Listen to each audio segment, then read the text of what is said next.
Hello दोस्तों, सभी को नमस्ते। राधे राधे। कैसे हो आप सभी? उम्मीद करते हो अच्छे होंगे, मस्त होंगे, सब अपनी पढ़ाई पर फोकस कर रहे होंगे। तो हम पढ़ रहे हैं आधुनिक भारत का इतिहास। आधुनिक भारत के इतिहास में हमारा चल रहा था धार्मिक सुधार आंदोलन, जिसमें धार्मिक सुधार आंदोलनों में हमने देखे थे क्वेश्चन 80 क्वेश्चन देख लिए थे। उसी के आगे क्वेश्चन हमें स्टार्ट करने थे। 81 क्वेश्चन स्टार्ट करना है। उससे पहले मैं थोड़ी बता दूं कि हमने क्या क्या पढ़ा है। उससे पहले हमने पढ़ा है धर्म में सुधार आंदोलन, जिसमें से हैं आर्य समाज, ब्रह्म समाज, और ये महिला हिंदू विधवा पुनर्विवाह देखा। कॉलेज की जो स्थापना हुई उनको देखा। जैसे कॉलेजों में हो गए मोहम्मदन एंग्लो ओरिएंटल कॉलेज, जिसकी स्थापना 1875 में सर सैयद अहमद खान ने की, और इसी का नाम चेंज करके 1920 में अलीगढ़ मुस्लिम विश्वविद्यालय में परिवर्तित हो गया। सर सैयद अहमद खान ने कांग्रेस की स्थापना का विरोध भी किया, और सर सैयद अहमद खान ने विरोध करके 1888 में यूनाइटेड इंडियन पेट्रियाटिक एसोसिएशन की स्थापना की। तो चलो इसी के आगे हम क्वेश्चन में अगर आ जाए कि जो यूनाइटेड पेट्रियाटिक एसोसिएशन की स्थापना किसने की, तो अभी बताया ना मैंने, सर सैयद अहमद खान ने की। तो आगे हम इन्हीं क्वेश्चनों को आगे स्टार्ट करते हैं, देखते हैं। तो चलो आ जाओ, सभी का स्वागत है मेरे इस चैनल में टीसी एग्ज़ाम में। तो पढ़ते हैं। क्वेश्चन नंबर हमारा 81 है, ब्रह्म समाज का संस्थापक कौन था? ये छोटे बच्चे को भी पता होगा कि ब्रह्म समाज की स्थापना किसने करी थी, कौन था संस्थापक इसका। तो इसका संस्थापक राजा राम मोहन राय। देखते हैं। जो ये हिंदू धर्म का पहला सुधार आंदोलन था ब्रह्म समाज हिंदू धर्म का पहला सुधार आंदोलन था, पर आधुनिक पाश्चात्य विचारधारा का प्रभाव पड़ा था।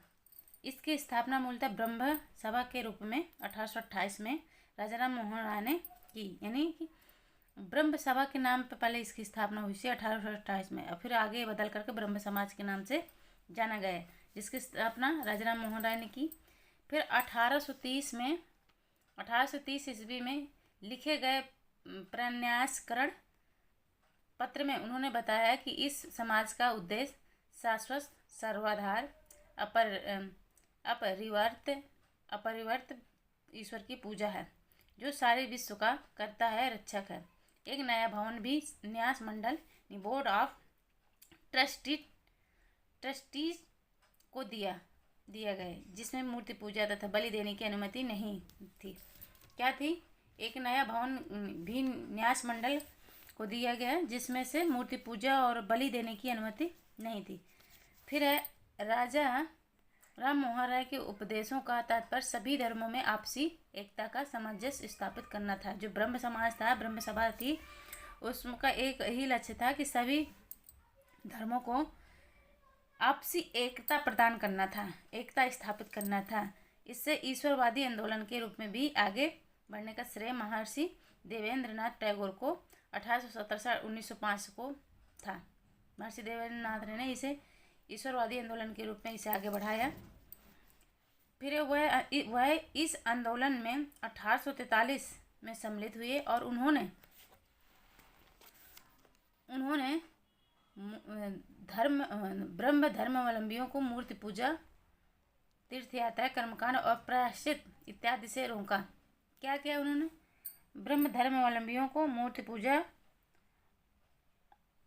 तीर्थ यात्रा, कर्मकांड आदि को करने से उन्होंने रोका। महर्षि देवेंद्र नाथ टैगोर ने केशव चंद्र सेन को ब्रह्म समाज का आचार्य नियुक्त किया।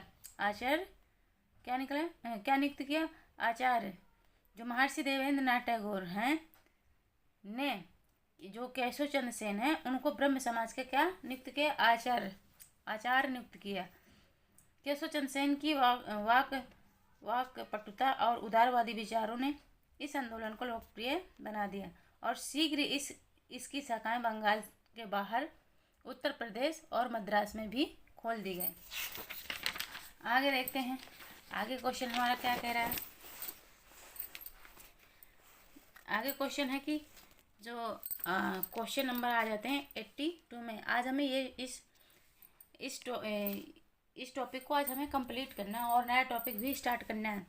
तो क्लास लंबी होने वाली है, कम से कम 1.5-2 घंटे की, जिसमें हम 57 या 60 तक क्वेश्चन हम करेंगे।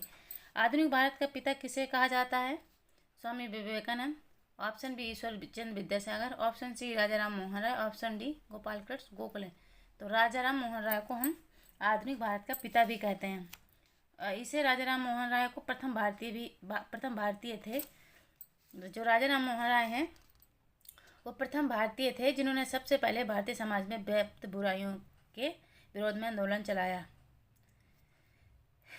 उनके नवीन विचारों के कारण ही 19वीं शताब्दी के भारत में पुनर्जागरण का उदय हुआ।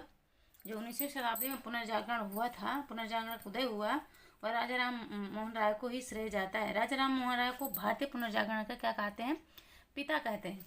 भारतीय राष्ट्रवाद का पैगंबर भी कहते हैं। अतीत और भविष्य के मध्य सेतु, भारतीय राष्ट्रवाद का जनक भी, आधुनिक भारत के पिता, प्रथम आधुनिक पुरुष तथा युगदूत कहा गया है। क्या क्या कहा गया है? भारतीय राष्ट्रवाद का पैगंबर, अतीत और भविष्य के मध्य सेतु, भारतीय राष्ट्रवाद का जनक भी, आधुनिक भारत का पिता भी, प्रथम आधुनिक पुरुष तथा युगदूत भी कहा गया है। आगे देखते हैं, क्वेश्चन नंबर आ जाते हैं 83 क्वेश्चन हमारा कह रहा है कि भारतीय राष्ट्रवाद का पिता किसे कहा जाता है? अभी हमने देखा राजा राम मोहन राय को भारतीय राष्ट्रवाद का पिता बोलते हैं। आगे देखते हैं, क्वेश्चन नंबर आ जाते हैं 84 क्वेश्चन हमारा कह रहा है कि किसको भारतीय पुनर्जागरण का पिता कहा जाता है? अभी है, ये सबको पता है, राजा राम मोहन राय। ऑप्शन ए आ जाएगा।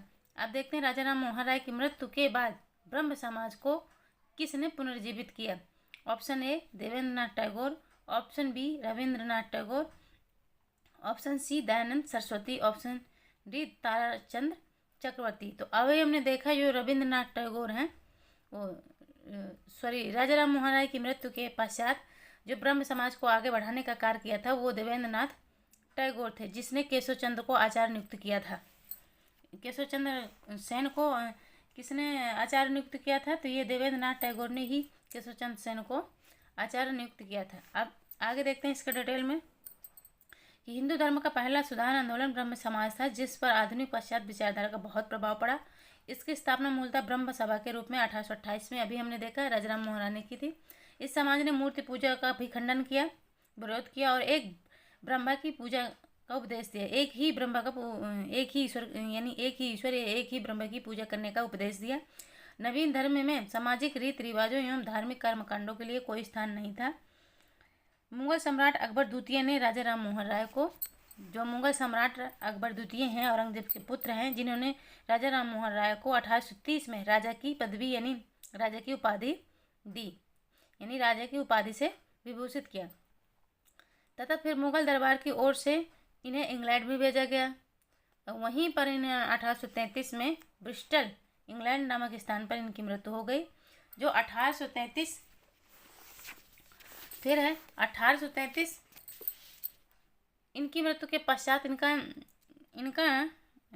1833 ईस्वी में इनकी मृत्यु के पश्चात इसका नियंत्रण द्वारिकानाथ टैगोर के हाथ में आया। इनकी मृत्यु के पश्चात जो इसका नियंत्रण है ब्रह्म समाज का, इसका नियंत्रण कौन करा? फिर द्वारिकानाथ टैगोर के हाथ में आ गया। जो 1843 ईस्वी में देवेंद्र नाथ टैगोर ने ब्रह्म समाज का नेतृत्व संभाला।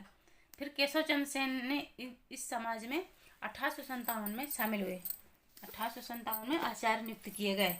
किसने नियुक्त किया? देवेंद्र नाथ टैगोर ने। अभी हमने ये क्वेश्चन देखा। अगले क्वेश्चन पर आ जाते हैं। क्वेश्चन नंबर हमारा 86 है। कौन सा क्वेश्चन है? क्वेश्चन नंबर 86 है, जिसमें राजा राम मोहन राय की मृत्यु के बाद ब्रह्म समाज का नेतृत्व किसने किया? तो अभी हमने देखा था द्वारिकानाथ टैगोर। उनकी मृत्यु के जस्ट बाद जो इसका नेतृत्व किया वो कौन थे? वो द्वारिकानाथ टैगोर थे। अगला क्वेश्चन देखते हैं। क्वेश्चन नंबर 87 पर आ जाते हैं। क्वेश्चन नंबर 87 बोल रहा है कि राजा राम मोहन राय को राजा की उपाधि किसके द्वारा प्रदान की गई? तो अकबर शाह द्वितीय, John Digby, William Bentinck, Calcutta के अभिजनों द्वारा। तो यहाँ अकबर शाह द्वितीय हो जाएगा। अकबर का नाम ही अकबर शाह द्वितीय भी था, अकबर द्वितीय भी था। आगे क्वेश्चन देखते हैं। क्वेश्चन नंबर 88 पर आ जाते हैं। 88 क्वेश्चन हमारा कह रहा है कि निम्नलिखित में से कौन मुगल बादशाह अकबर द्वितीय की ओर से पैरवी करने के लिए बादशाह के राजदूत के साथ इंग्लैंड गए थे? तो अभी हमने देखा कौन गए थे, किसको भेजा गया था? राजा राम मोहन राय को इंग्लैंड भेजा गया था। किसकी पैरवी के खातिर? अकबर द्वितीय के पैरवी के। अकबर के द्वितीय की ओर से मुगल बादशाह अकबर द्वितीय की ओर से पैरवी करने के लिए बादशाह राजदूत के साथ इंग्लैंड गए हुए थे। अगले क्वेश्चन है, सॉरी इसका डिटेल में देखते हैं इसको। जो मुगल बादशाह अकबर द्वितीय है और राजा राम मोहन राय को राजा की उपाधि के साथ अपने दूत के रूप में 1830 में तत्कालीन ब्रिटिश सम्राट विलियम चतुर्थ के दरबार में भेजा था। मतलब जो ब्रिटिश का सम्राट था विलियम चतुर्थ, वो उस समय वहाँ का क्या था, राजा था, जिसके दरबार में ये राजा राम मोहन राय को भेजा गया था। राय को इंग्लैंड सम्राट से मुगल बादशाह अकबर द्वितीय को मिलने वाली पेंशन की मात्रा बढ़ाने पर बातचीत करनी थी। क्या करनी थी, किस लिए गए हुए थे? ये गए हुए थे जो इंग्लैंड के सम्राट से, जो इंग्लैंड का सम्राट था, राजा था, वो मुगल बादशाह अकबर द्वितीय की पेंशन बढ़ाने के लिए बात करने गए थे कि पेंशन की मात्रा हमारी बढ़ा दे। इस टॉपिक में बात करने के लिए इंग्लैंड गए हुए थे। फिर इंग्लैंड के ब्रिस्टल में ही 27 सितंबर 1833 को राजा राम राय की मृत्यु हो गई, जहां उनकी समाधि स्थापित है। तो अगर कभी क्वेश्चन पूछ ले कि कौन सा वह व्यक्ति है जो ब्रह्म समाज से जुड़ा हुआ है और उनकी मृत्यु इंग्लैंड में ही हो गई थी, इंग्लैंड के कहाँ, ब्रिस्टल में, तो ये राजा राम मोहन राय हैं, जिनकी मृत्यु 27 सितंबर 1833 को ब्रिस्टल में हो गई। अगला क्वेश्चन है, क्वेश्चन नंबर आ जाते हैं 89 पे, कि निम्नलिखित में से कौन भारतीय दर्शन की अपेक्षा पाश्चात्य दर्शन से अधिक प्रभावित हुए? पाश्चात्य दर्शन से कौन अधिक प्रभावित हुए? Option A Keshav Chandra Sen, option B Swami Vivekananda, option C Swami Dayanand Saraswati, और डी राजा राम मोहन राय। तो यहाँ ऑप्शन डी हो जाएगा, जो पाश्चात्य संस्कृति से प्रभावित हुए थे। तो आगे देखते हैं, डिटेल में देखते हैं कि जो राजा राम मोहन राय भारतीय दर्शन की अपेक्षा पाश्चात्य दर्शन से अधिक प्रभावित थे। ये पहले भारतीय थे जिन्होंने सबसे पहले भारतीय समाज में व्याप्त बुराइयों के विरोध में आंदोलन चलाया। इनके द्वारा स्थापित हिंदू धर्म का पहला सुधार आंदोलन ब्रह्म समाज था। जो इनके द्वारा चलाया गया पहला आंदोलन था ब्रह्म समाज, जिस पर आधुनिक पाश्चात्य विचारधारा का बहुत प्रभाव पड़ा। राजा राम मोहन राय भारतीय पुनर्जागरण के पिता, भारतीय राष्ट्रवाद का पैगंबर, आधुनिक भारत का पिता व आदि कहा जाता है। अगला क्वेश्चन देखते हैं, अगले क्वेश्चन पर आ जाते हैं। अगला क्वेश्चन हमारा क्या है? अगला क्वेश्चन है हमारा 90 क्वेश्चन में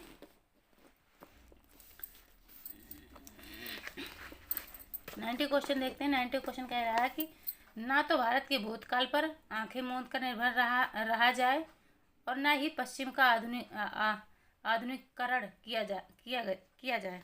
आधुनिकीकरण है यहाँ पे, अंधा अनुकरण नहीं होगा, आधुनिकीकरण किया जाए। विवेक बुद्धि का सहारा लेकर नए भारत को सर्वोत्तम प्राच्य और पश्चात विचारों को प्राप्त कर संजोए रखना चाहिए। ये विचार किसने रखे थे?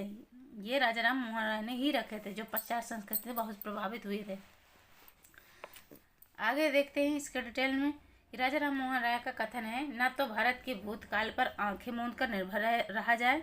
वो क्या बोलते हैं कि हमें ना तो भारत के भूतकाल पर आंखें मूंद कर निर्भर रहा जाए और ना ही पश्चिम का अंधा अनुकरण किया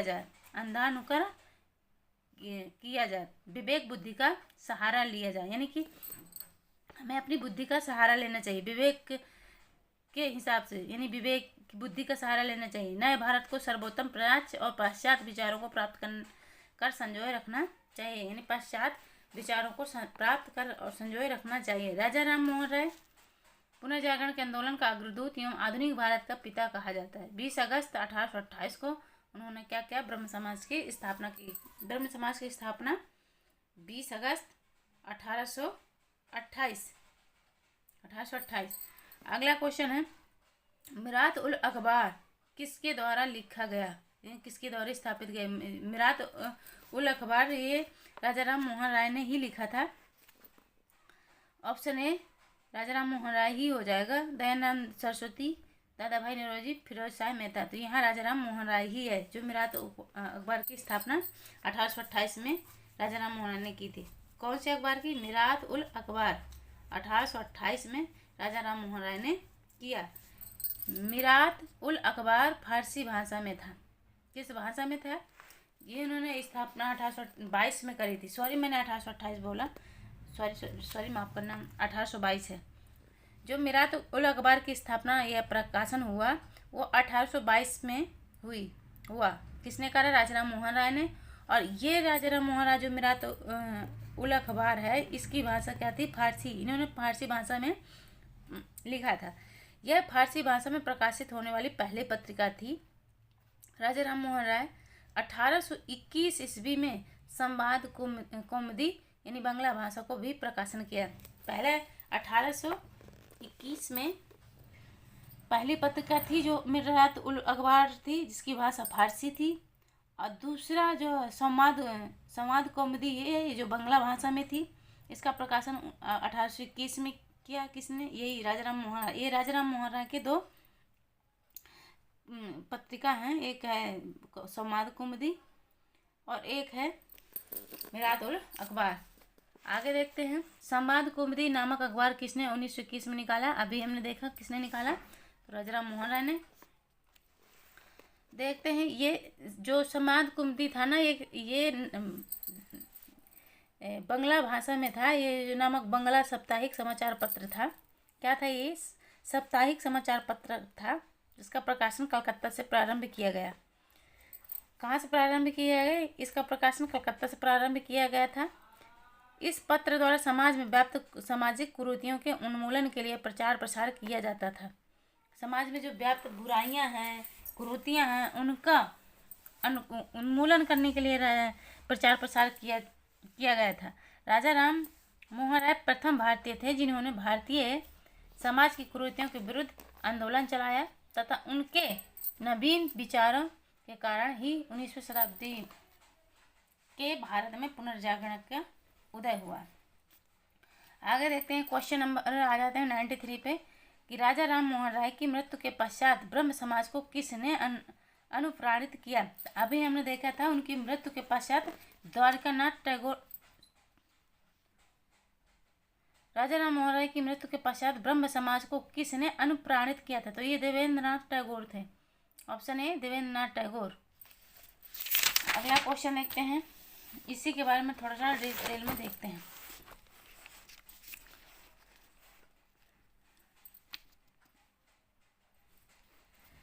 जो बंगाल के ईश्वर चंद्र विद्यासागर सामाजिक चेतना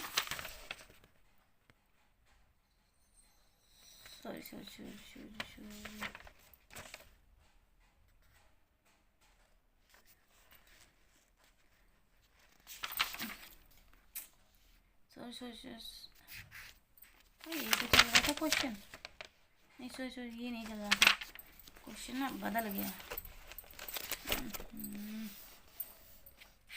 कहाँ पहुँच गए हम?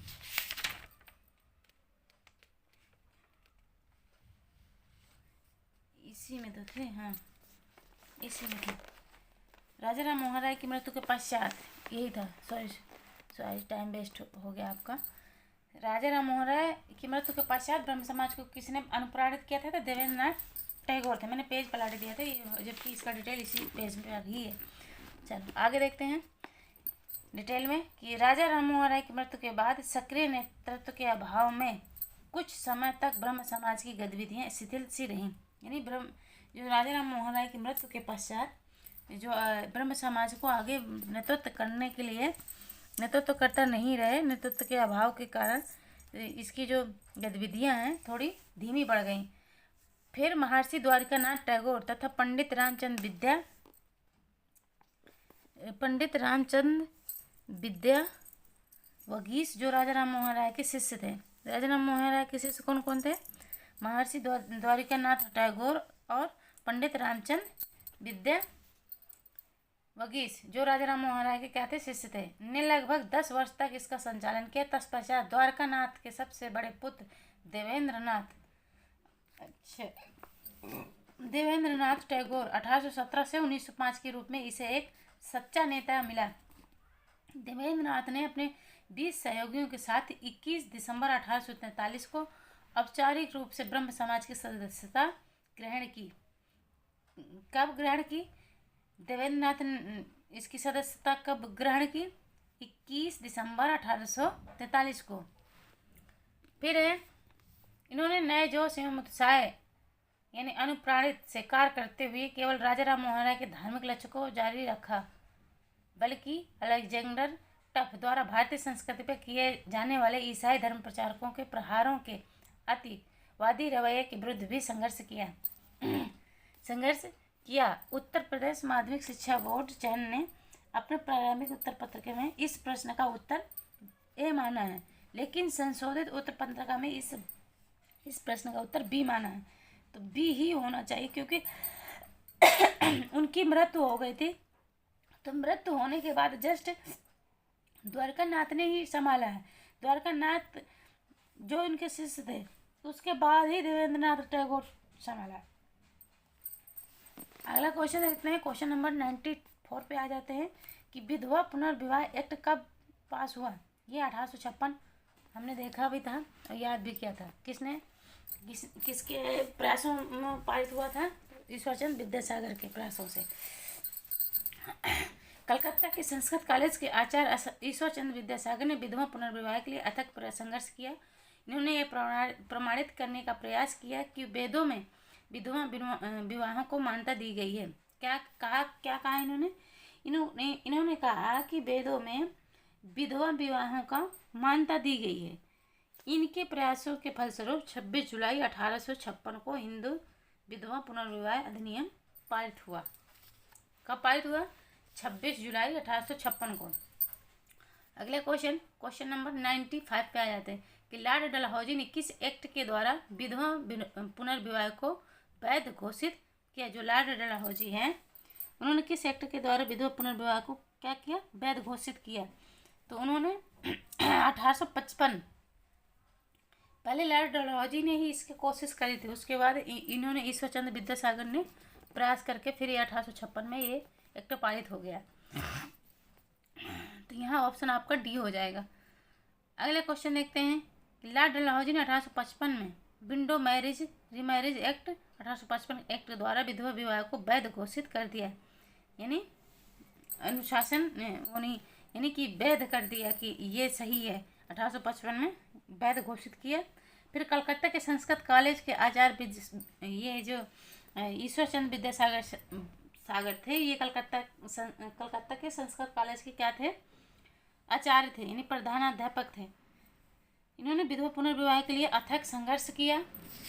उन्होंने यह प्रमाणित करने का प्रयास किया कि वेदों में विधवा पुनर्विवाह को वैध माना गया है, और 1856 में इनके प्रयासों से 26 जुलाई 1856 को यह विवाह पारित हो गया, विधवा पुनर्विवाह अधिनियम पारित हो गया। अब आते हैं क्वेश्चन नंबर 96 कह रहा है कि ईश्वरचंद्र विद्यासागर ने समर्थन किया किसका? विधवा विवाह का, स्त्री शिक्षा का, बाल विवाह का, विरोध का। तो यहाँ हो जाएगा विधवा विवाह। अभी हमने देखा कि इन्हीं के प्रयासों से विधवा पुनर्विवाह जो 26 जुलाई 1856 को पारित हुआ। अब आगे देखते हैं थोड़ा सा डिटेल में।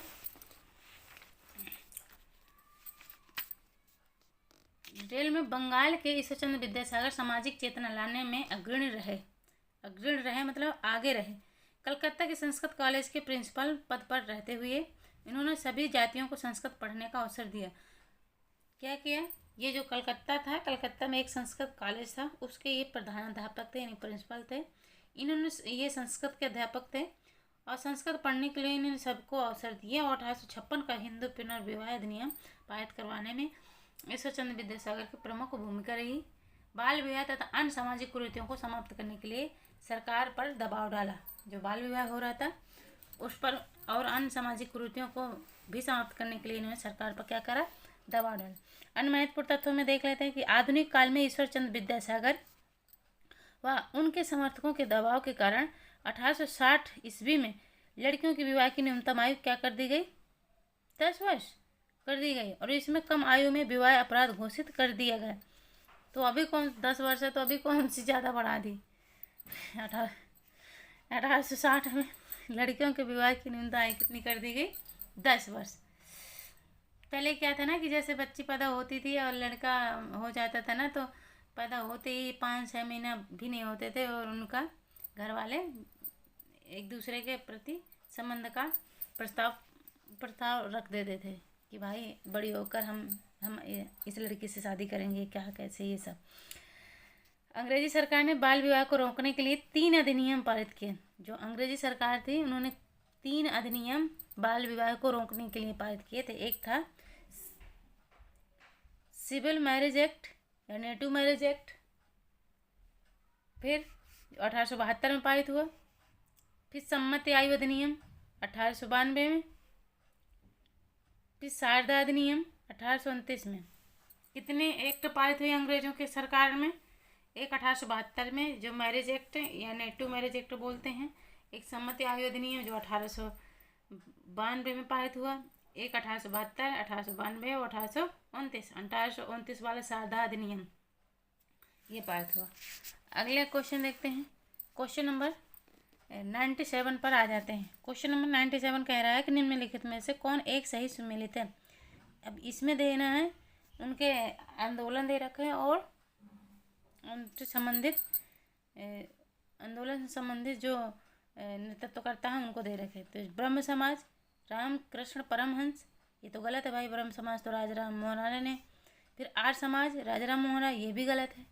रामकृष्ण मिशन लाला लाजपत राय, ये भी गलत है। थियोसॉफिकल सोसाइटी एनी बेसेंट, ये सही है। थियोसॉफिकल सोसाइटी एनी बेसेंट ने ही स्थापना की थी थियोसॉफिकल की। तो आर्य समाज की किसने करी थी? स्वामी दयानंद सरस्वती ने। ब्रह्म समाज की किसने करी थी? राजाराम मोहन राय ने। रामकृष्ण मिशन की स्थापना तो स्वामी विवेकानंद ने। और प्रार्थना समाज का आत्माराम पांडुरंग थे। ठीक है, तो आगे देखते हैं। आगे है कि 98 क्वेश्चन पे आ जाते हैं कि 98 क्वेश्चन क्या कह रहा है कि 19वीं शताब्दी में यंग बंगाल मूवमेंट के प्रेरक थे। यंग बंगाल मूवमेंट के प्रेरक थे, कौन थे भाई? यहाँ पर ऑप्शन है Henry Vivian Derozio, Rasik Kumar Mallik, sir William Jones, Peary Chand Mishra. Option D. तो यहाँ विलियम डेरोजियो हो जाएगा, यहाँ विलियम है, विवियन नहीं है। तो ऑप्शन ए हो जाएगा हेनरी विलियन डेरोजियो। देखते हैं अब इसके बारे में डिटेल से। विवियन ही है। 19वीं शताब्दी में यंग बंगाल मूवमेंट आंदोलन के प्रेरक कौन थे? एंग्लो इंडियन युवक हेनरी विवियन डेरोजियो थे। सामाजिक चेतना का सबसे उग्र रूप इनमें प्रकट हुआ था। इन्होंने छात्रों को इकट्ठा कर उन्हें विवेकपूर्ण ढंग से सोचने, समानता, स्वतंत्रता एवं सत्य का आचरण करने को प्रेरित किया। आगे है कि अन्य महत्वपूर्ण तथ्यों में देखते हैं कि आत्मिक उन्नति और सामाजिक सुधार के लिए इन्होंने एकेडमिक एसोसिएशन और society for the acquisition of general knowledge जैसे संगठन की स्थापना की। कौन कौन से? एक तो इन्होंने एकेडमिक एसोसिएशन, दूसरी society for the acquisition of general knowledge संगठन की स्थापना की। आगे देखते हैं और क्या करा इन्होंने। और कर रहा है इन्होंने कि इन्होंने एंग्लो इंडियन या हिंदू एसोसिएशन या बंग हित सभा और डिबेटिंग क्लब का गठन किया। क्या किया? हिंदू एसोसिएशन, क्या क्या किया? एंग्लो इंडियन, हिंदू एसोसिएशन, बंग हित सभा और डिबेटिंग क्लब का गठन किया। आगे है फ्रांसीसी क्रांति से प्रभावित हेनरी विवियन डेरोजियो ने 1826 से 1831 ईस्वी तक हिंदू कॉलेज की प्रधानाध्यापक रहे। कहाँ के? जो हिंदू कॉलेज था, हिंदू कॉलेज के क्या रहे? प्रधानाध्यापक रहे। कौन? Henry Vivian Derozio. कब तक रहे? 1826 से 1831 तक। आगे देखते हैं यंग बंगाल आंदोलन के पीछे प्रेरणा कौन था। क्वेश्चन नंबर 99 पे आ जाते हैं कि यंग बंगाल आंदोलन के पीछे प्रेरणा कौन था, यानी प्रेरणादायक कौन था? Madhusudan, option A Henry Vivian Derozio, option C Krishna Mohan Banerjee, option D Ram Gopal Ghosh. तो यहाँ ऑप्शन हो जाएगा Henry Vivian Derozio, option B हो जाएगा। आगे देखते हैं क्वेश्चन नंबर 100 पे आ जाते हैं। डेरोजियोस कौन थे? ऑप्शन ए निरक्षर यूरोपियंस, ऑप्शन बी अंग्रेजी शिक्षित बंगाली युवक, ऑप्शन सी अंग्रेजी शिक्षित जर्मन युवक, ऑप्शन डी उपरोक्त में से कोई नहीं। तो यहाँ हो जाएगा ऑप्शन बी, ये अंग्रेजी शिक्षित बंगाली युवक थे।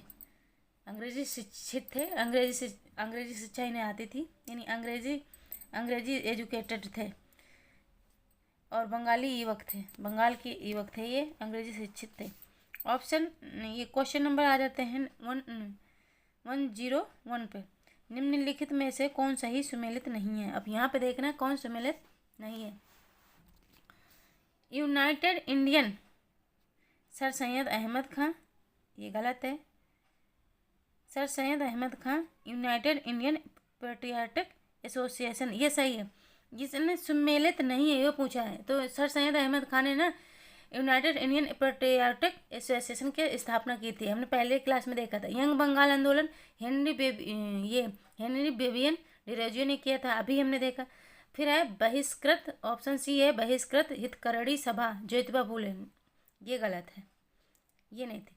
Theosophical Society colonel Olcott, Theosophical Society की स्थापना किसने की थी? कर्नल अलकॉट। कर्नल अलकॉट भी अलकॉट के नाम से भी जानते हैं इसको, श्रीमती एनी बेसेंट को। आगे देखते हैं क्वेश्चन नंबर इसको डिटेल में देखते हैं। डॉक्टर भीमराव अम्बेडकर ने 1924 ईस्वी में बम्बई में बहिष्कृत हितकरणी सभा की स्थापना की थी। किसने की थी हितकरणी सभा की स्थापना? तो ये डॉक्टर भीमराव अम्बेडकर थे, 1924 में करी थी।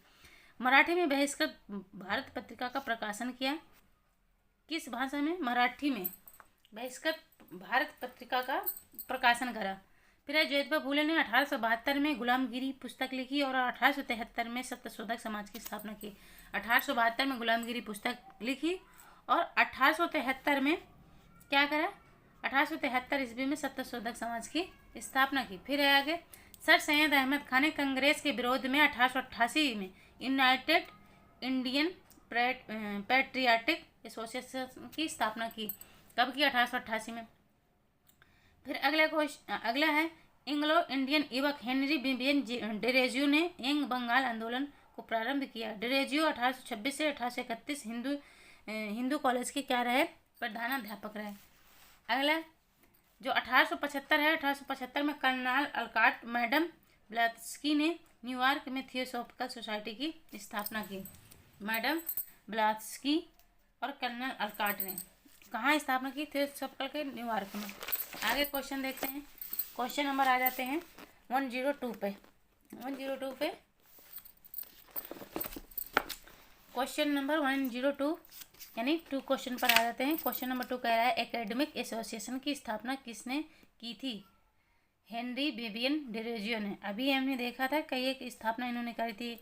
एक थी एंग्लो इंडियन, एक थी हिंदू एसोसिएशन, एक थी बंग हित सभा और डिबेटिंग क्लब का गठन किया।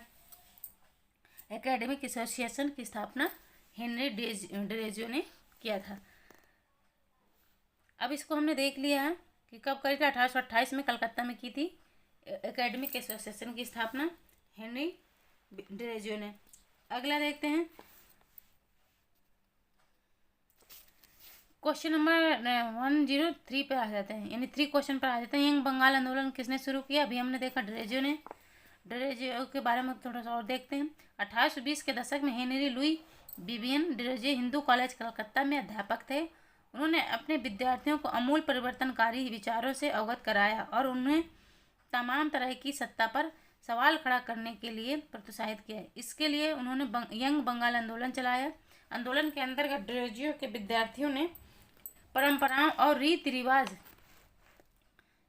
पर उंगली उठाई, महिलाओं के लिए शिक्षा की मांग की और सोच व अभिव्यक्ति की स्वतंत्रता के लिए अभियान चलाया। क्या करा उन्होंने? उन्होंने जो विद्यार्थियों का एक गुट संगठित करा तो उन्होंने रीति रिवाजों पर उंगली उठाने का कोशिश करी, महिलाओं को शिक्षा पर उन्होंने जोर दिया और सोच व अभिव्यक्ति की स्वतंत्रता यानी बोलने की, उन्हें बोलने की स्वतंत्रता के लिए अभियान चलाया। अगला क्वेश्चन है, क्वेश्चन नंबर 4 पे आ जाते हैं। निम्नलिखित में से किसने गौरक्षा समितियां स्थापित की थी? गौरक्षा यानी गौरक्षा की समितियां किसने स्थापित की थी? Option A Bal Gangadhar Tilak, option B Mahatma Gandhi, option C Gopal Krishna Gokhale, option D Bhimrao Ambedkar. तो इसके बारे में थोड़ा डिटेल में देखते हैं। गौरक्षा से संबंधित 3 व्यक्तियों का योगदान अत्यंत महत्वपूर्ण है, जिसमें स्वामी दयानंद सरस्वती ने गौरक्षिणी सभा बनाई थी। कौन सी सभा? दयानंद सरस्वती ने गौरक्षिणी सभा बनाई थी। बाल गंगाधर तिलक ने गौ हत्या विरोधी समितियां बनाई थी। गौ हत्या यानी गौओं की हत्या न हो इसके विरुद्ध एक समिति बनाई थी। जबकि महात्मा गांधी ने गौरक्षा संघ का गठन किया था। तो इनमें 3 महत्वपूर्ण व्यक्ति हैं, जिसमें बाल गंगाधर तिलक ने क्या बनाई?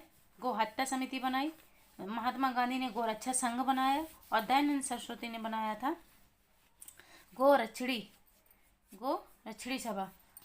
आगे देखते हैं महत्वपूर्ण तत्व में। गांधी जी ने रचनात्मक कार्यों को खूब महत्व दिया। इसी भावना से उन्होंने ग्राम उद्योग संघ, तालीम संघ एवं गौरक्षा संघ की स्थापना की। कौन कौन से संघों की स्थापना की महात्मा गांधी ने?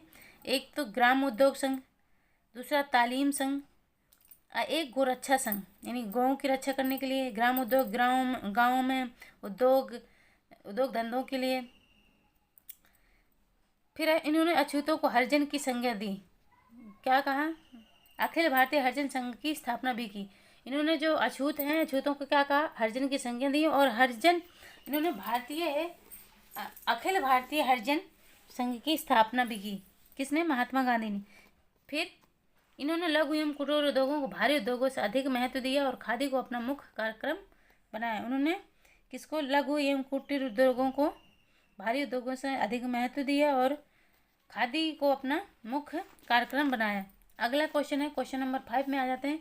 कर्नल स्लीमैन ने किस प्रथा का उन्मूलन किया था? सबको पता है ठगी प्रथा का। ऑप्शन ए बाल हत्या, ऑप्शन बी ठगी प्रथा, ऑप्शन सी सती प्रथा, ऑप्शन डी विधवा पुनर्विवाह। तो जो हमने अभी देखा था, ये सती प्रथा का 1855 में किसने करा था? विलियम बेंटिक थे। हाँ, विलियम बेंटिक ही तो है। 1855 में जो हिंदू विधवा पुनर्विवाह को किसने क्या था? नहीं सॉरी, लॉर्ड डलहौजी ने विंडो रिमैरिज एक्ट 1855 में एक्ट में स्थापित करा। फिर उसके बाद विधवा पुनर्विवाह का अधिनियम फिर कौन लेके आए? ईश्वरचंद विद्यासागर। डलहौजी थे जो 1855 में इसका वो करा सबसे पहले, फिर उसके बाद ईश्वरचंद विद्यासागर। अब ठगी प्रथा का उन्मूलन किसने कराया? तो ये कर्नल स्लीमैन थे। अब आगे देखते हैं कि ठगी प्रथा थी क्या और कैसे ख़त्म हुई। तो ठगों में हिंदू और मुसलमानों दोनों धर्मों के अनुयायी सम्मिलित थे। यानी कि ठगों में थे हिंदू और मुसलमान दोनों अनुयायी सम्मिलित थे, परंतु वास्तव में ये लोग काली दुर्गा अथवा भवानी की पूजा करते थे। किसकी पूजा करते थे? काली माँ दुर्गा भवानी की पूजा करते थे। प्रायः अपने शिकार का सिर काटकर देवी के चरणों में बलि के रूप में चढ़ाते थे। क्या करते थे ये लोग क्या करते थे कि जो शिकार पाते थे उसी का ना सर काट करके अपनी देवी जिसको पूजा करते थे उसी के चरणों में चढ़ाते थे। और उन्हें विश्वास था कि उनका यह धंधा विधि का विधान है। उनका क्या विश्वास था? वो विश्वास करते थे कि ये विधि का विधान है तथा उनके शरीर की मृत्यु उनके भाग्य में उसी प्रकार लिखी होती है। वाह रे, शरीर की मृत्यु उनके भाग्य में उसी प्रकार लिखी होती है। सती प्रथा के प्रश्न पर तो कुछ मतभेद था, किंतु ठगी के विषय में समस्त जनता ने सरकार का समर्थन किया। क्या किया? सरकार का समस्त जनता ने समर्थन किया कि इसको ख़त्म होना चाहिए। फिर आया लॉर्ड विलियम बेंटिक ने कैप्टन स्लीमैन को ठगों के विरुद्ध कार्रवाई करने के लिए नियुक्त किया। क्या किया? जो लॉर्ड विलियम बेंटिक आए, लॉर्ड विलियम बेंटिक ने स्लीमैन को कार्रवाई करने के लिए नियुक्त किया। उसने लगभग 1500 ठगों को बंदी बना लिया। किनको? जो ठग थे, ठगों को 1500 ठगों को उन्होंने बंदी बना लिया। अन्य ठगों को उन्होंने फांसी भी दे दी। शेष आजीवन निर्वासित कर दिया गया। मतलब शेष जो बचे ना आजीवन उन्होंने वहाँ से निर्वासित कर दिया गया, निकाल दिए गए। 1837 के पश्चात संगठित रूप से ठगों का अंत हो गया। 1837 में फ्री हो गए हैं ठगों से। फिर आते हैं क्वेश्चन नंबर 6 में आ जाते हैं कि 1843 के इंडिया एक्ट वर्सेस के द्वारा किसे अवैध घोषित कर दिया गया था। 1843 में किसे अवैध घोषित कर दिया था? ऑप्शन ए बाल विवाह, ऑप्शन बी बहु विवाह, ऑप्शन सी सती प्रथा, ऑप्शन डी गुलामी प्रथा। तो गुलामी प्रथा को 1843 से इंडिया एक्ट में अवैध घोषित कर दिया गया था। कैसे? आगे देखते हैं कि लाया कौन। 1843 के इंडिया एक्ट पंचम के द्वारा भारत के तत्कालीन गवर्नर जनरल लॉर्ड एलनबरो ने दास प्रथा यानी गुलामी प्रथा को गैर कानूनी बना दिया। क्या किया? जो एलनबरो ने दास प्रथा या गुलामी प्रथा को क्या किया? उन्होंने गैर कानूनी बना दिया कि ये कानूनी नहीं है, ये गैर कानूनी है। 1833 के चार्टर में एक धारा जोड़ी गई थी। जो 1833 का चार्टर एक्ट था उसमें एक और धारा जोड़ी गई थी जिसमें दासता को शीघ्र समाप्त करने को कहा गया। क्या कहा गया? 1833 के चार्टर एक्ट में ये कहा गया है कि दासता को शीघ्र समाप्त कर दिया जाएगा, करने को कहा गया। अंत में 1843 में समस्त भारत में दासता अवैध घोषित कर दी गई और मालिकों को कई प्रतिकर दिए बिना सभी दास स्वतंत्र कर दिए गए। 1843 में सभी दासों को स्वतंत्रता मिल गई, स्वतंत्र कर दिए गए। फिर 7वें क्वेश्चन पर आ जाते हैं कि विधवा पुनर्विवाह को प्रोत्साहित करने के उद्देश्य से 1878 ईस्वी में राजमुंद्री सोशल रिफॉर्म एसोसिएशन स्थापना किसने करी? राजमुंद्री सोशल रिफॉर्म एसोसिएशन की स्थापना किसने किया? ऑप्शन ए गोपालाचार्यार ने, ऑप्शन बी वीरेश लिंगम ने, ऑप्शन सी केटी तेलंग ने, ऑप्शन डी बहराम जी ने। तो यहाँ ऑप्शन हो जाएगा वीरेश लिंगम ने। किसने करी? वीरेश लिंगम ने। देखते हैं इसके बाद। दक्षिण भारत में विधवा पुनर्विवाह को प्रोत्साहित करने के उद्देश्य से 1878 ईस्वी में वीरेश लिंगम ने राजमुंद्री सोशल रिफॉर्म एसोसिएशन स्थापित किया गया। फिर वीरेश लिंगम ब्रह्म समाज विशेष रूप से केशव चंद्र सेन के आदर्शों से प्रभावित थे। क्या थे? जो केशव चंद्र सेन थे वो ब्रह्म समाज से जुड़े हुए थे और उन्हीं के विचारों से ये भी प्रभावित हुए। कौन? वीरेश लिंगम। फिर 1876 ईस्वी में इन्होंने तेलुगु पत्रिका का प्रकाशन किया और महिलाओं के बारे में प्रथम लेख लिखा। किस पत्रिका का? तेलुगु पत्रिका का। फिर इन्होंने महिला शिक्षा को बढ़ावा देने के लिए 1874 में राजमुंद्री आंध्र प्रदेश में एक विद्यालय की स्थापना भी की। किसकी? राजमुंद्री विद्यालय की। कहाँ पर? आंध्र प्रदेश में। कब? 1874 में। इनके द्वारा हितकरणी यानी परोपकारी नामक सामाजिक संगठन स्थापित किया गया। हितकरणी यानी परोपकारी नामक सामाजिक संगठन का स्थापना किया गया। आगे क्वेश्चन देखते हैं। अगला क्वेश्चन है क्वेश्चन नंबर हम 8 पर आ गए हैं। क्वेश्चन नंबर 8 हमारा कह रहा है, क्वेश्चन नंबर 8 कि निम्नलिखित में से किसके प्रयासों द्वारा मद्रास प्रेसिडेंसी ने देवदासी प्रथा का उन्मूलन किया? किसके प्रयासों से देवदासी प्रथा का उन्मूलन हुआ? यहाँ ऑप्शन ए हो जाएगा Muthu Lakshmi Reddy, option B Radhabai Subramaniam, option C Annie Besant, option C Durgabai Deshmukh. तो यहाँ हो जाएगा ऑप्शन आपका ए मुट्टू लक्ष्मी रेड्डी। अब इसके बारे में देखते हैं देवदासी था क्या। देवदासी हिंदू धर्म में ऐसी स्त्रियों को कहते थे जिनका विवाह मंदिर या अन्य किसी धार्मिक प्रतिष्ठान से कर दिया जाता था। किसको कहा जाता था? देवदासी। देवदासी उन्हें कहा जाता था जो मंदिरों में उनकी शादी या विवाह अन्य धार्मिक प्रतिष्ठानों से कर दिया जाता था। समाज में उन्हें उच्च स्थान प्राप्त होता था और उनका नाम मंदिरों की देखभाल, नृत्य तथा संगीत सीखना होता है। क्या था उनका काम? मंदिरों की देखभाल करना, नृत्य करना, संगीत सीखना आदि था। परंपरागत रूप से वो ब्रह्मचारी होती थी। क्या थी? ब्रह्मचारी थी। नहीं, घर में नहीं, वो मंदिर में ही रहती थी। कालांतर में इसमें कुप्रथा प्रचलित हो गई। कालांतर में इसमें से क्या हुआ? कुप्रथा प्रचलित हो गई। यह एक अनुचित और गलत प्रथा थी। क्या थी? यह गलत प्रथा थी। गलत तो थी। इसका प्रचलन दक्षिण भारत में प्रधान रूप से था। दक्षिण भारत में काफ़ी विकसित थे, यानी प्रसार था। हिंदू मंदिर विधेयक के समर्थन में देवदासी प्रथा पर मुट्टू लक्ष्मी रेड्डी का लेख प्रकाशित हुआ। किसका? मुट्टू लक्ष्मी का एक लेख प्रकाशित हुआ 1930 में। मुट्टू लक्ष्मी के प्रयास के साथ मद्रास विधान परिषद पोट्टू समारोह यानी विशेष देवता को देवदासी के समर्पण की प्रक्रियाओं पर प्रतिबंध लगा दिया गया, यानी देवदासियों पर प्रतिबंध लगा दिया गया।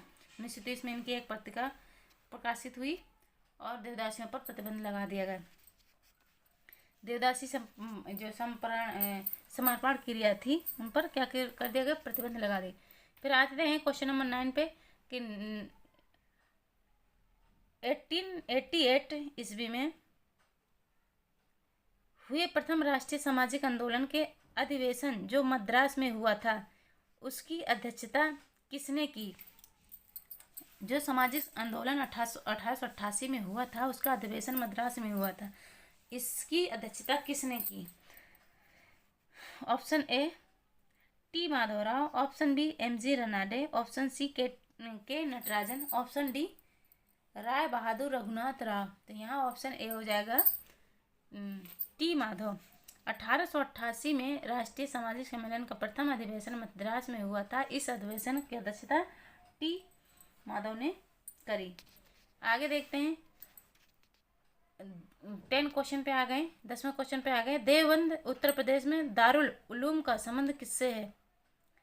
ऑप्शन ए पारसी सामाजिक सांस्कृतिक सुधार, ऑप्शन बी मुस्लिम सुधार आंदोलन, ऑप्शन सी खादी आंदोलन, ऑप्शन सी आतंकवादी कार्यकलाप। तो ये ऑप्शन बी हो जाएगा, ये मुस्लिम सुधार आंदोलन था।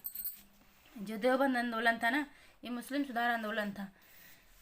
अगला देखते हैं इसके बारे में डिटेल में कि मुसलमानों उलेमाओं ने जो प्राचीन मुस्लिम विद्या के अग्रणी थे देवबंद आंदोलन दारुल उलूम, जिसे दारुल उलूम भी कहते हैं, आंदोलन प्रारंभ किया। किसने?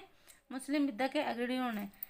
देवबंद सहारनपुर उत्तर प्रदेश में स्थित है। यहाँ से प्रारंभ होने के कारण इसे देवबंद आंदोलन कहा गया। ये एक मुस्लिम सुधार आंदोलन था। आगे देखते हैं अन्य महत्वपूर्ण तथ्य। उलेमा मोहम्मद कासिम नौनौदवी तथा रशीद अहमद गंगोई के नेतृत्व में देवबंद सहारनपुर में 1866 में एक स्कूल खोला गया। तो जो देवबंद आंदोलन है उसके नेतृत्वकर्ता कौन है? ये तो उलेमा मोहम्मद कासिम जिसे नौनौदवी तथा रशीद अहमद गंगोई, ये दोनों थे। फिर यह अलीगढ़ आंदोलन के पूर्णतः विपरीत था। अलीगढ़ जो आंदोलन था उसके ये उल्टा था। यह शिक्षा मौलिक रूप से इस्लाम धर्म के अनुरूप दी थी। यह शिक्षा किसके लिए? इस्लाम धर्म के अनुरूप थी। आगे क्वेश्चन नंबर 11 पे आ जाते हैं। आर्य समाज ने किस क्षेत्र में सर्वश्रेष्ठ उपलब्धि प्राप्त की? जो आर्य समाज है सबसे ज़्यादा श्रेष्ठता कहाँ उपलब्ध करी? औद्योगिक विकास में, शैक्षिक सुधार में, ग्रामीण विकास में, राजनीतिक सुधार में। तो यहाँ शैक्षिक सुधार में उसने सर्वश्रेष्ठता उपलब्धि हासिल करी। आगे देखते हैं शिक्षा के क्षेत्र में आर्य समाज का योगदान सर्वाधिक उल्लेखनीय रहा। स्वामी दयानंद सरस्वती ने भारत के पिछड़ेपन का एक प्रमुख कारण व्यापक अज्ञानता को माना है। क्या माना उन्होंने? जो व्यापक अज्ञानता उसको माना है भारत के पिछड़ेपन का। इनकी प्रेरणा से भारत में शिक्षा को बढ़ावा देने के लिए अनेक शिक्षण संस्थानों की स्थापना की गई। इनकी प्रेरणा से भारत में अनेक शिक्षण संस्थानों की स्थापना की गई। फिर आते हैं महत्वपूर्ण तथ्यों के बारे में। महत्वपूर्ण तथ्य क्या है? अन्य महत्वपूर्ण तथ्य। स्वामी दयानंद सरस्वती ने 1875 में बम्बई में आर्य समाज की स्थापना करी। ये पहले हम भी देखा। वेदों की ओर लौटो, ये इनका नारा था। 1875 में दयानंद सरस्वती ने सत्यार्थ प्रकाश हिंदी में पत्रिका प्रकाशित करी।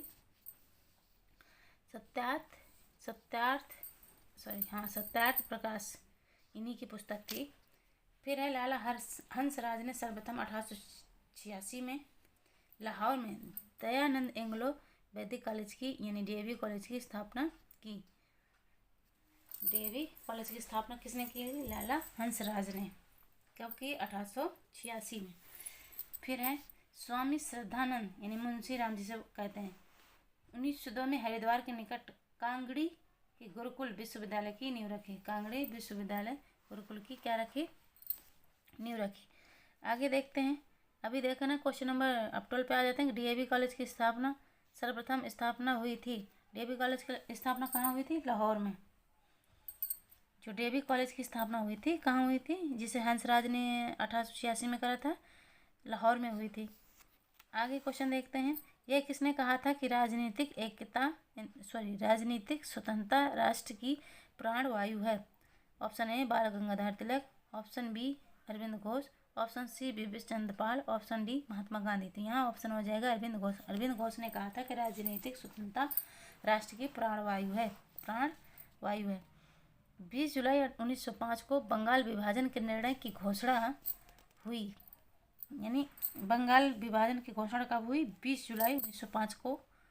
अरविंद घोष 1872 से 1950 ईस्वी लगभग 10 वर्षों तक 1901 से 10 ईस्वी विशेष बंगाल विभाजन के दौरान राजनीतिक क्षेत्र में सक्रिय बने रहे। कब तक? 1872 से 1905 तक, लगभग 10 वर्षों तक। फिर 1901 से 10 तक विशेषकर बंगाल विभाजन के दौरान राजनीतिक क्षेत्र में सक्रिय रहे तथा स्वदेशी और बहिष्कार कार्यक्रम को प्रतिपादन करने वालों में शामिल रहे। इन्होंने यह विचार व्यक्त की कि राजनीतिक स्वतंत्रता भारत हमारे राष्ट्र का जीवन और प्राण है। क्या है? हमारे राष्ट्र का जीवन और प्राण है। आगे देखते हैं। क्वेश्चन नंबर 14 पर आ जाते हैं। 14 क्वेश्चन कह रहा है कि 1906 में बम्बई में किसने डिप्रेस्ड क्लास मिशन सोसाइटी की स्थापना की? किसकी? डिप्रेस्ड क्लास मिशन सोसाइटी की स्थापना। Option A Bhimrao Ambedkar, option B Jyotiba Phule, option C Gopal Krishna Gokhale, option C BR Shinde. तो यहाँ ऑप्शन हो जाएगा ए BR शिंदे, जिसे विट्ठल रामजी शिंदे भी कहते हैं। 1906 ईस्वी में बम्बई में विट्ठल रामजी शिंदे ने डिप्रेस्ड क्लास मिशन सोसाइटी की स्थापना की। किसने? BR शिंदे ने। फिर है सूची फर्स्ट को सूची सेकंड से मिलाना है। ऑप्शन ए दयानंद सरस्वती, खुदाई खिदमतगार। एक साइड इनकी पत्रिकाओं के नाम दिए हैं, एक साइड इनके लेखक के नाम दिए हैं। खान अब्दुल खान गफ्फार, तत्वबोधिनी सभा। राम मोहन राय, आर्य समाज। देवेंद्र नाथ टैगोर, ब्रह्म समाज। तो जो राम मोहन राय हैं ये तो ब्रह्म समाज से हो जाएंगे, और दयानंद सरस्वती हैं ये आर्य समाज से हो जाएंगे। तो अब हमें देखना है ए का थर्ड कहाँ पर है। ए का थर्ड तो 3 जगह, तो ये ऑप्शन हमारा कट गया। फिर हमें देखना है राम मोहन राय, यानी सी का फोर्थ कहाँ पर है? सी का फोर्थ तो यही ऑप्शन है। ये तो हमारे तीनों कट गए। ए का थर्ड ऑप्शन आर्य समाज, ये तो ये भी सही है, ये भी सही है। फिर सी का फोर्थ ऑप्शन, तो हमारा ए ही हो जाएगा। सी का फोर्थ ऑप्शन हमारा ए ऑप्शन हो जाएगा। ए का थर्ड ये सही है। फिर राम मोहन राय ने ब्रह्म समाज, ये हो जाएगा। फिर है बी का खुद ये खान अब्दुल गफ्फार खान की पुस्तक खुदाई खिदमतगार थी, ये हो जाएगा। फिर देवेंद्र नाथ टैगोर का हो जाएगा तत्वबोधिनी सभा। तत्वबोधिनी सभा से कौन संबंधित है? देवेंद्र नाथ टैगोर। आगे देखते हैं। क्वेश्चन नंबर 16 पर आ जाते हैं। इसमें मैच करना है फर्स्ट कॉलम को सेकंड कॉलम से। क्या करना है? मैच करना, सुमेलित करना है, सही कोड को मिलाना है। सत्यशोधक समाज ये कहाँ से स्टार्ट हुआ था? फिर है आर्य समाज, फिर है सरीन सभा, फिर है श्री नारायण धर्म परिपालन। तो जो आर्य समाज है, तो आर्य समाज यहाँ से सत्यशोधक समाज की स्थापना कहाँ हुई? महाराष्ट्र में हुई। फिर आर्य समाज की उत्तरी भारत में हुई। फिर है सरीन की पंजाब में हुई और श्री नारायण धर्म परिपालन की केरल में हुई। क्या हुई? सत्यशोधक समाज की स्थापना कहाँ हुई? सत्यशोधक समाज महाराष्ट्र में, सत्यशोधक समाज महाराष्ट्र में, आर्य समाज उत्तरी भारत में, सरीन पंजाब में और श्री नारायण धर्म परिपालन केरल में। तो यहाँ ऑप्शन हमारा कौन सा मिल रहा है? ए। हाँ, ए ऑप्शन। तो हमारा ए ऑप्शन ठीक हो जाएगा। 2 1 4 3। देख ऐसे भी देख सकते हो, सत्यशोधक समाज महाराष्ट्र में, आर्य समाज उत्तरी भारत, सरीन पंजाब, श्रीनारायण केरल। तो विकल्प ए सही हो जाएगा। अब देखते हैं कि तत्वबोधिनी पत्रिका, अभी हमने देखा था तत्वबोधिनी सभा देखा था, अब हमें तत्वबोधिनी पत्रिका देखना। तत्वबोधिनी से कौन संबंधित थे? तो देवेंद्रनाथ टैगोर संबंधित थे। अब तत्वबोधिनी पत्रिका से कौन संबंधित है? तो यही हो जाएंगे हमारे देवेंद्रनाथ टैगोर ही। देखते हैं आगे। तत्वबोधिनी पत्रिका का प्रारंभ देवेंद्रनाथ टैगोर ने किया। राजा राम मोहन राय के विचारों के प्रसार के लिए देवेंद्रनाथ टैगोर ने 1839 में, कब? 1839 ईस्वी में तत्वबोधिनी सभा की स्थापना की। चाहे तत्वबोधिनी सभा हो, तत्वबोधिनी सभा की स्थापना कब हुई? 1839 में देवेंद्रनाथ ने की। साथ ही एक मासिक पत्रिका तत्वबोधिनी का भी प्रकाशन किया गया। इस और एक मासिक पत्रिका थी तत्वबोधिनी पत्रिका का, इसका भी प्रकाशन हुआ। उस समय राजेंद्र लाल मिश्र, अक्षय कुमार दत्त एवं ईश्वर चंद्र विद्यासागर जैसे समाज सुधारक तत्वबोधिनी के सदस्य थे। कौन कौन से तत्वबोधिनी के सदस्य थे? एक तो ईश्वर चंद्र विद्यासागर थे, दूसरे राजेंद्र लाल मिश्र और तीसरे अक्षय कुमार दत्त भी थे। आगे महत्वपूर्ण तथ्यों के बारे में देखते हैं कि इंग्लैंड के ब्रिस्टल में 27 सितंबर 1833 को राजा राम मोहन राय की मृत्यु हो गई थी। उनकी समाधि वहीं बनी हुई है। आगे देखिए, थियोसॉफिकल सोसाइटी की स्थापना कहाँ हुई? तो ये न्यूयॉर्क में हुई। आगे देखते हैं, थियोसॉफिकल सोसाइटी एक रूसी महिला, कौन? एक रूसी महिला HP ब्लावेट्स्की, अमेरिकन सैनिक अधिकारी कर्नल अल्काट विलियम क्वान जज एवं अन्य द्वारा 1875 में न्यूयॉर्क में की गई।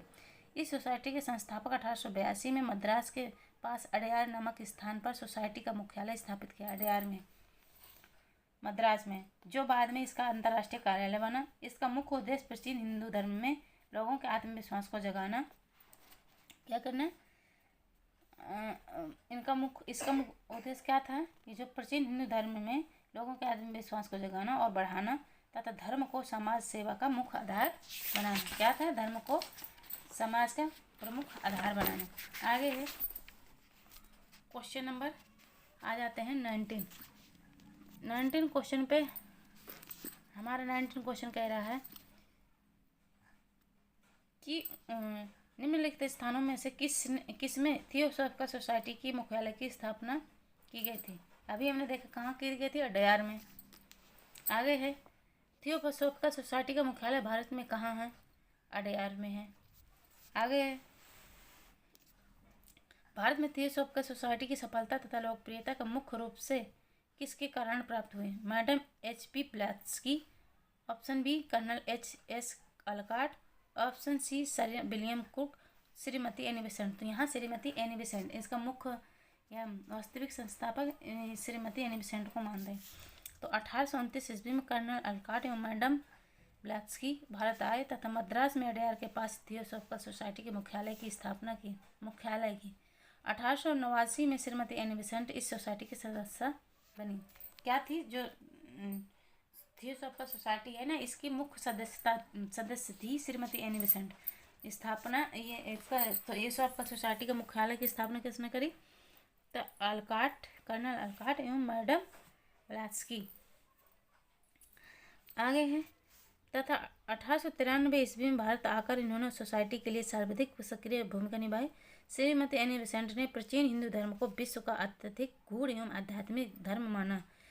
थियोसॉफी या ब्रह्म विद्या हिंदू धर्म के आध्यात्मिक दर्शन और कर्म सिद्धांत तथा आत्मा के पुनर्जन्म के सिद्धांत का समर्थन करती थी। इसी कारण एनी बेसेंट भारतीय लोगों को इससे जोड़ सकी, जो इसकी सफलता का मुख्य कारण रहा। आगे क्वेश्चन है, क्वेश्चन नंबर 22 पे आ जाते हैं। थियोसॉफिकल सोसाइटी के किस साहसिक कार्य को जन साधारण की स्वीकृति और भरपूर समर्थन प्राप्त हुआ? ऑप्शन ए रहस्यात्मक अनुभूति की वकालत, ऑप्शन बी हिंदू जर जरथु स्तर और बौद्ध आदि प्राचीन धर्मों का पुनरुत्थान और सुदृढ़ीकरण का समर्थन, ऑप्शन सी मानव के सार्वभौमिक बंधुत्व को बढ़ावा, ऑप्शन डी भारत के युवकों की शिक्षा। तो यहाँ ऑप्शन सी हो जाएगा, मानव के सार्वभौमिक बंधुत्व को बढ़ावा मिला। जो भरपूर समर्थन प्राप्त हुआ वो मानव के सार्वभौमिक बंधुत्व को बढ़ावा मिला। आगे देखते हैं कि थियोसॉफिकल सोसाइटी एक अंतर्राष्ट्रीय संस्था है। जो थियोसॉफिकल सोसाइटी है यह एक अंतर्राष्ट्रीय संस्था है। इसकी स्थापना 1875 में, अभी हमने देखा, मैडम HP ब्लास्की और कर्नल अलकाट ने अन्य सहयोगियों के साथ अमेरिका में की थी। थियोसॉफिकल सोसाइटी को ब्रह्म विद्या भी कहते हैं। थियोसॉफिकल सोसाइटी का उद्देश्य जन साधारण को भरपूर समर्थन प्राप्त हुआ। थियोसॉफिकल सोसाइटी को जन साधारण यानी जन साधारण सामान्य लोगों को बहुत समर्थन प्राप्त हुआ। इसका मुख्य उद्देश्य था जाति धर्म नर और नारी वर्ण तथा रंग भेद रहित मानवता के विश्व बंधुत्व का सजीव केंद्र था। जाति धर्म नर नारी इन सब में भेद नहीं करना, यानी मानवता को विश्व बंधुत्व का सजीव केंद्र माना। तुलनात्मक धर्म दर्शन और विज्ञान के अध्ययन को प्रोत्साहन देना, प्रकृति के अज्ञात नियमों तथा मानव में अंतर्निहित शक्तियों का अनुसंधान करना। लेकिन क्या है ना कि जो उत्तर प्रदेश माध्यमिक शिक्षा सेवा चयन बोर्ड है, इस प्रश्न का उत्तर डी माना है, लेकिन ये सत्य नहीं है, गलत है। भारत के युवकों की शिक्षा थोड़ी थी, ये तो जाति धर्म सबके लिए थी। फिर है क्वेश्चन नंबर 23 पर आ जाते हैं कि 1861 में आगरा में राधा स्वामी सत्संग की स्थापना किसने की? ये बहुत पूछता है ये question. Question number A Pandit Brahma Shankar Mishra, option B Rai Madhav Prasad, option C Swami Shiv Dayal Singh, option D राय अयोध्या प्रसाद। तो यहाँ ऑप्शन सी हो जाएगा, स्वामी शिव दयाल सिंह। स्वामी शिव दयाल सिंह के बारे में देखते हैं डिटेल से कि राधा स्वामी सत्संग आंदोलन की स्थापना 1861 ईस्वी में आगरा के एक महाजन या बैंकर तुलसी राम जो शिव दयाल साहब या स्वामी जी महाराज के नाम से लोकप्रिय थे ने की थी। किसने की थी? स्वामी शिव दयाल सिंह ने की थी। सीधे से जान लो, 1861 में राधा स्वामी सत्संग की स्थापना स्वामी शिव दयाल सिंह ने की थी। ज़्यादा डिटेल में जाने की ज़रूरत नहीं है। आगे देखते हैं क्वेश्चन नंबर 24 पे आ जाते हैं। ब्रिटिश संसद के लिए चुना जाने वाला पहला भारतीय कौन था? जो ब्रिटिश संसद के लिए चुने गए था भारत से, वह पहला भारतीय कौन था? दादा भाई नौरोजी थे, जो ब्रिटिश के पहले संसद बने। भारत के ग्रैंड ओल्ड मैन के नाम से भी इन्हें जाना जाता है, दादा भाई नौरोजी को। बल्कि पहले ऐसे एशियाई व्यक्ति भी थे, इन्हें एशियाई व्यक्ति के नाम से भी जानते हैं, जिन्हें ब्रिटिश हाउस ऑफ कॉमन में संसद चुना गया था। ये ब्रिटिश सांसद थे। दादा भाई नौरोजी ने 1851 ईस्वी में रहनुमा मजदासन सभा की स्थापना की। किसने रहनुमा मजदासन सभा की स्थापना की? तो दादा भाई नौरोजी ने 1851 में की। और 1854 ईस्वी में पाक्षिक पत्रिका यानी राष्ट्र गुप्तार यानी सच बताने वाला का प्रकाशन हुआ। तो चलो दोस्तों, थैंक यू, धन्यवाद। अब हम अपनी क्लास को यहीं ख़त्म करते हैं। कल हम पढ़ेंगे ब्रिटिश भारत में शैक्षिक गतिविधियाँ। क्या पढ़ना है? कल हम अपनी क्लास जब हम पढ़ेंगे तो ब्रिटिश भारत में शैक्षिक गतिविधियों को देखेंगे। तो थैंक यू, धन्यवाद। अपना सपोर्ट जरूर करें। वीडियो अच्छी लगे तो लाइक करना, वरना जो भी टॉपिक पढ़ना हो तो कमेंट करना। पढ़ाने की ज़रूर कोशिश करूँगी। कहते हैं ना कि कोशिश करते रहो तो एक न एक दिन सक्सेसफुल ज़रूर मिलती है। और अब कोशिश करना ही हम अगर छोड़ देंगे तो कुछ नहीं होगा। पहले से ही हार मान कर बैठ जाएंगे तो कुछ नहीं होगा। तो थैंक यू, धन्यवाद, ऑल द बेस्ट।